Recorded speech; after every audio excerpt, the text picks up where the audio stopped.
ప్రభునందు ప్రియులైన మీకందరికీ యేసుక్రీస్తు ప్రభువారి నామములో శుభవందనాలు తెలియజేస్తూ ఉన్నాం. ఎడారిలో సెలయేర్లు అనే ఈ దిన ధ్యానము కొరకై స్వాగతం. జూన్ 24. నా హస్తకార్యములను గూర్చి నాకే ఆజ్ఞాపింతురా. యెషయా గ్రంథం 45:11 ఆజ్ఞాపించండి అని భావం. యేసు ప్రభువు తన అద్భుత కార్యాలు చేసేటప్పుడు ఈ వాక్య భాగాన్ని ఆధారం చేసుకున్నాడు. యెహోషువకి విజయగడియలు సమీపించగా శత్రునాశనం సంపూర్ణమయ్యేలా తన కత్తిని ఆకాశం వైపుకు చాపి సూర్యుడా అస్తమించకు అని ఆయన ఆజ్ఞాపించినప్పుడు ఈ వాగ్దానాన్ని ఉపయోగించుకున్నాడు.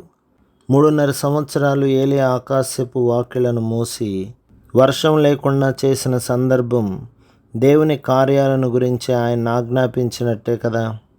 మరణశయ్య పైన ఉన్న వ్యక్తి దగ్గర మోకాళ్ళుని మరణాన్ని దూరంగా తరిమిన మార్టిన్ లూథర్కి ఆ అధికారాన్ని ఇచ్చింది ఈ మాటే.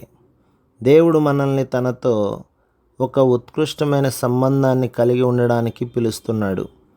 ఆకాశ విశాలాన్ని నా చేతులతో పరిచాను, దానిలోని నక్షత్ర సమూహాలను ఆజ్ఞాపిస్తున్నాను అంటూ యెహోవా దేవుడనే మాటలు మనకందరికీ తెలుసు.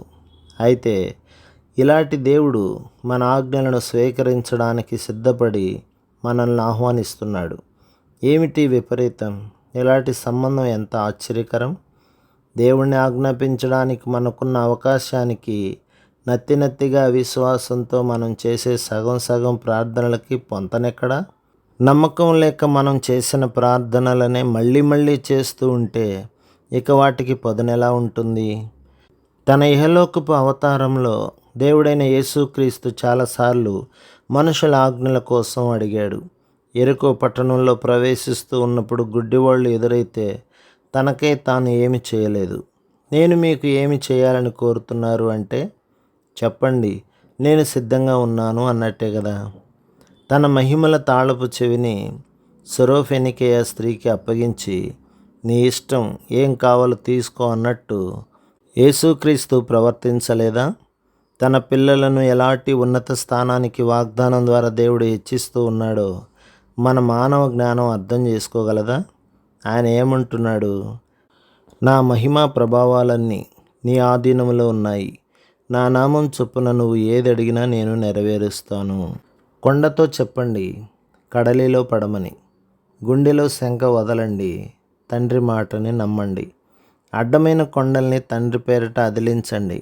హుంకరించిన అడ్డుగోడను తృణీకరించండి మౌన ప్రార్థనతో. నేల కూలిన బురుజుల్ని చూసి జయగీతాలు పాడండి. విశ్వాసంతో విశ్రమించండి. ఇత్తడి తలుపులు, ఇనుప గడియలు విశ్వాసి సాగిపోవడానికి వింతగా తెరుచుకుంటాయి. ఇది జరుగుతుంది, ఆధీనుడవుతాడు పగవాడు. విలువైన నెత్తురు తెచ్చిన విమోచన రాత్రిని పిలవండి. త్రిత్వం ఏకమే తెస్తుంది దాన్ని. ఇది జరుగుతుంది, నమ్మండి వాక్యాన్ని. అడ్డమైన కొండల్ని తండ్రి పేరు అదిలించండి. విశ్వాసాన్ని చేబుని సందేహాన్ని త్యజించి అసాధ్యాలను సాధ్యం చేసే అద్భుతమైన శక్తిని ధరించి అన్నింటినీ జరిగించండి వాక్యంలో నిలబడి. అడ్డమైన కొండల్ని తండ్రి పేరు అదిలించండి. ప్రభు మిమ్మును, మీ కుటుంబమును, మీ సంఘమును దీవించి ఆశీర్వదించునుగాక. ఆమెన్.